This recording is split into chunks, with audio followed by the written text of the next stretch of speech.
Donald Trump might not have won New York or New Jersey, but he may have put those states into play for the 2028 Republican ticket. Now, a lot has been said about Trump's transformation of politics, but I haven't really seen anyone talk about this.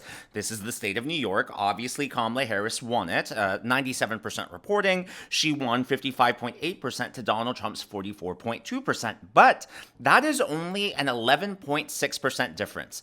In other words, she was essentially 1.6 points away from only winning the state by single digits. Usually, New York goes for the Democrat by 20 to 25 percentage points.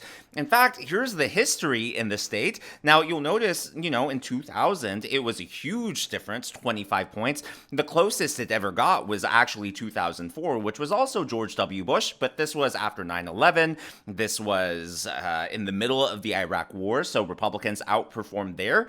But this year, for it to be literally 1.6 points away from being a single-digit race is big. Really big news for Republicans. And if you take a look at the map of New York itself, Trump's biggest gains were actually in the city. Trump gained nearly 22% support in the Bronx. Take a look at that 21.96% improvement. Trump obviously campaigned in the Bronx. He gained similar numbers, 21.59% improvement in Queens. He improved his share in Manhattan alone by 10.83%. So Republicans, they improved their standings nationwide, but it also happened in blue states like New York. By the way, take a look at California. Just look at a county-by-county breakdown on the right. Obviously, a lot more red, so I think it's safe to say that there really was a red wave. Now, New York is a lot bluer than New Jersey, so the numbers are even more impressive when we take a look at New Jersey. In New Jersey, Kamala Harris only had a 5.1 percentage point lead over Donald Trump. This is with 93% reporting. A lot of those votes that have yet to be counted are actually in smaller cities and smaller towns. So this lead that she has could shrink, actually. You'll notice she only has 51.6% to Donald Trump's 46.5%. Again, a 5.1% spread between the two of them. That is huge. And in fact, if you take a look, similar to how we did with New York, the historical performance in New Jersey, Republicans, their high mark in the past, 2004, again, George W. Bush, who was in the middle of the Iraq War. This was after 9/11, 46.2 for George W. Bush then, which is even lower than Donald Trump got now, because Donald Trump got 46.5%.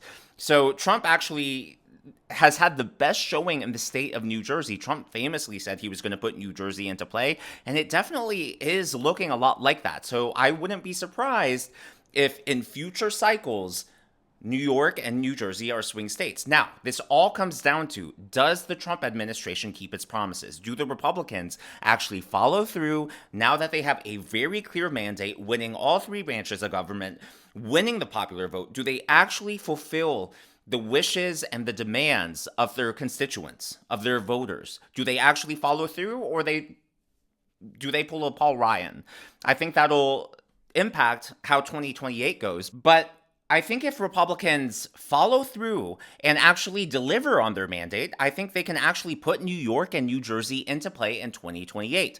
Now, a lot of political analysts didn't think the map we saw this year was possible. Alan Lichtman was one of them. And yes, I've been seeing your comments, and I do plan on releasing a video on him tomorrow. And trust me, that is something you won't want to miss. But a lot of analysts, political analysts, especially those on the left, were completely caught off guard. And here is one woman. I wonder how she's doing right now. So if you know if she's still posting on social media, let me know, because I haven't been able to find a follow-up post. But enjoy. Okay, so we're closing in on almost 5 p.m. Eastern time, and I've been tracking everything that's been going on across the country today. And my most important encounter was when I went out to get my champagne. I was talking to the guy in the store, of course, asking him, did he vote? And he said he did early voting, and he asked me if I early voted. And he asked me, why I was getting the champagne. And I said, because I'm going to be toasting Madam President tonight. And he just looked at me with kind of like a smirk on his face. And I said, she's going to win this, right? And he says, oh, well, it's very, very close. And I said, no, it's not. He says, well, what do you mean? I said, no, it's not. The women of America are making their voices heard. Reproductive rights is what it all comes down to. And the women are voting in numbers relative to men that are unbelievable. She's won this. And I said to him, she's going to take every one of the swing states plus Iowa. And he said, oh, but the numbers are so close. I said, I'm a political analyst. I'm telling you right now, the numbers are there. She's taking this election. And then I said to him, you realize, and he didn't tell me who he voted for, but of course I knew. And I said, you do realize you wasted your vote, right? And I didn't care. And I walked out with my bottle of champagne and happily walked home. Bye-bye. Bye-bye. You know what that reminds me of? That reminds me of Gwen Walls. Bye-bye. Bye-bye, Donald Trump. We are turning the page. 52 days and we are turning the page. 52 days and it is bye-bye, Donald Trump. Bye-bye. How did that work out for y'all? And, you know, they saw that from all the political analysts on their side, from the mainstream media, from left-wing influencers, and that's why people are having a complete meltdown today. And honestly, I do feel bad for them, because I can't imagine living in that kind of an echo chamber. Like I've said before, they are plugged into the mainstream media matrix, and they just cannot break free. And, you know, if you're in that matrix, you know, it's really hard to wake yourself and snap out of it. And I think that's why we're seeing the meltdowns that we are. Here is a 1-minute long compilation video. It's pretty alarming. Some people will find it amusing. Personally, it's kind of a mix. Did anyone grow up watching like Looney Tunes? You know, they have like the angel on one side, the good side, and then there was like the devil on the other side, the bad side. I feel like part of me is like, oh, you should feel bad for them. And the other part of me is like, it's okay to laugh, right? I mean, it's once every 4 years, right? It's okay. But just to warn y'all, because I do know some of you watch with your kids, and as a family, I was not able to censor this. I just, you know, had work this morning, and I'm about to try to film another video after this. But there is some cussing in this. Just to give you a heads up, this is about a 1-minute-long clip. Let's take a look. What the fuck? Bitch! You Yo, I'm scared to go to sleep. I might wake up a motherfucking slave. I'm sorry! No! Why? This is all prank, right? Like we're just gonna wake up tomorrow morning and everything's gonna go back to the way it'll be a psych. It'll be like a really bad dream, and none of this. All I can say is, how fucking dare you? Yeah, so there they are. They are, you know, full-blown meltdown mode right there. Before I show you this next clip of women shaving their head, that is right. This is a new trend all over TikTok now. Women are shaving their head to protest Donald Trump and to signal to each other that they're a safe space for each other for the next 4 years. But I wanted to share this vocabulary with you because I had not personally heard of it before. Maybe y'all have, but in case you haven't, there is this term called 4B, or I'm assuming it's 4 No's, is a radical feminist movement which is purported to have originated in South Korea in 2019. Its proponents refuse to date men, get married, have sex with men, or have children. Well, CBS followed up on that. This was published just this afternoon. What is the 4B movement? Why some are calling for a South Korean-inspired trend after Trump's victory. So this happened today, and here you go, the call to action for women to shave their heads, and then them actually doing it. That's what it's down to. 4B, we take the bear. Someone in another video was wondering, what do we do so that we know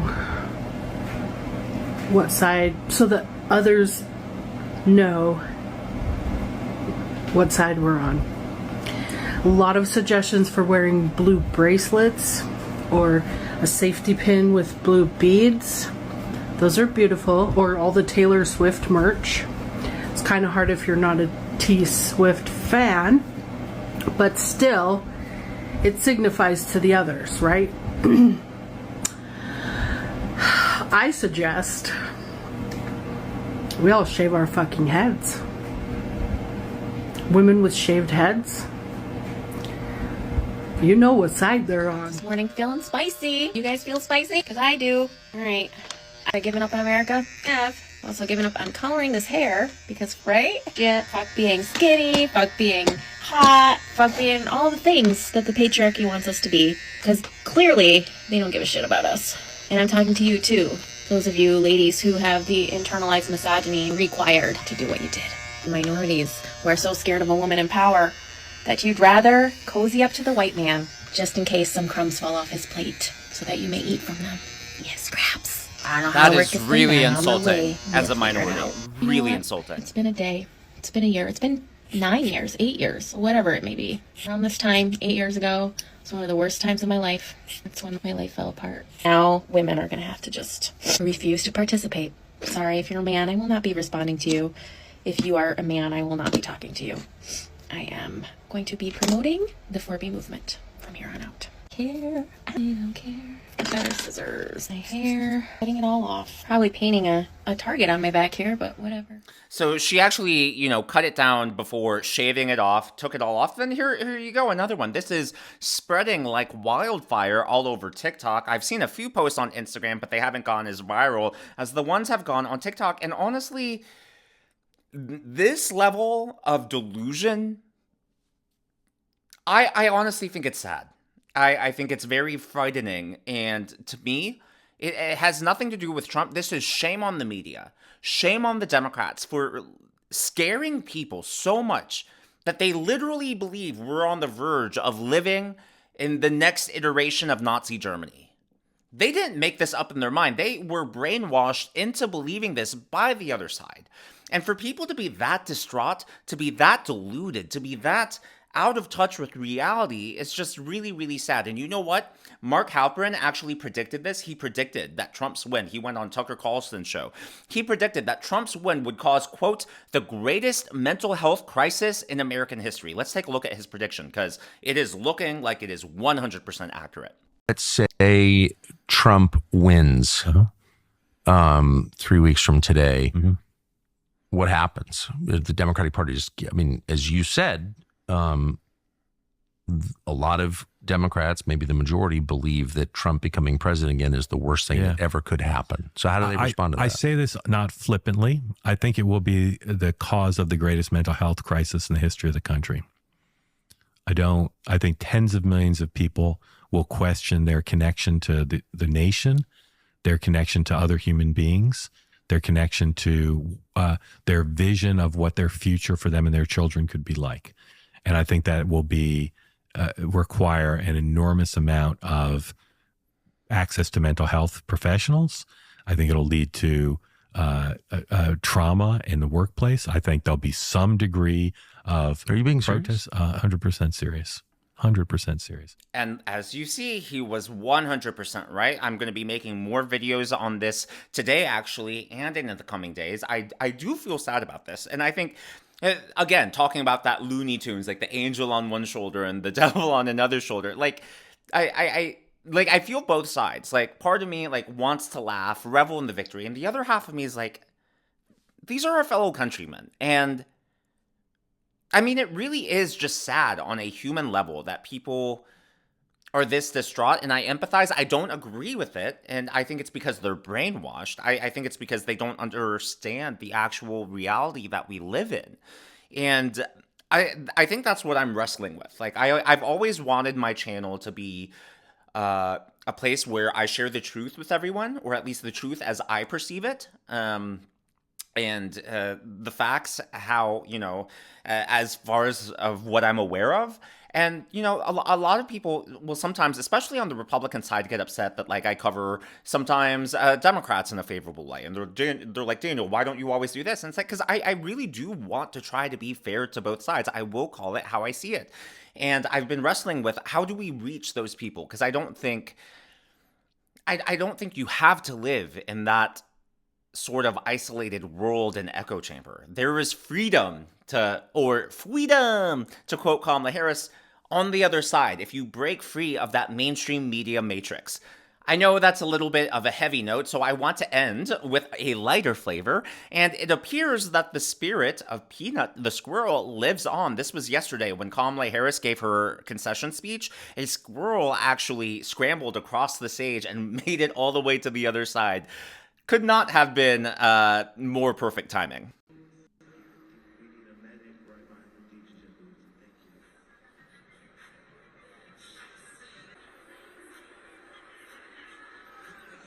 So there you have it, right before a staffer is about to get on, make sure everything's in place for Kamala's big speech. Now, as always, all of this is my analysis, my commentary. This is what's going on in the world of politics, and I would love to hear from all of you. What do you think about the idea of New York and New Jersey now potentially being in play? Do you agree based on the data I've shown you, or do you disagree? Do you think that Trump was a once-in-a-generation type of leader, and therefore, these results in New York and New Jersey aren't indicative of a trend, but rather more of a reaction to him as a unique candidate? Or do you think, hey, if the Republicans actually deliver, New York and New Jersey may keep going red? Let me know your predictions, your thoughts in the comments down below. If you haven't already, please be sure to give me a thumbs up. I know it's a simple thing to ask for, but it really does help me in the algorithm to reach more viewers like you.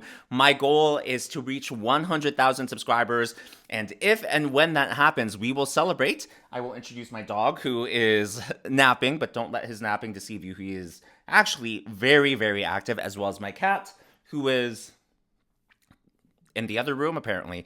But I'll tell you their names, their adoption stories, and share the cutest videos and pictures with y'all.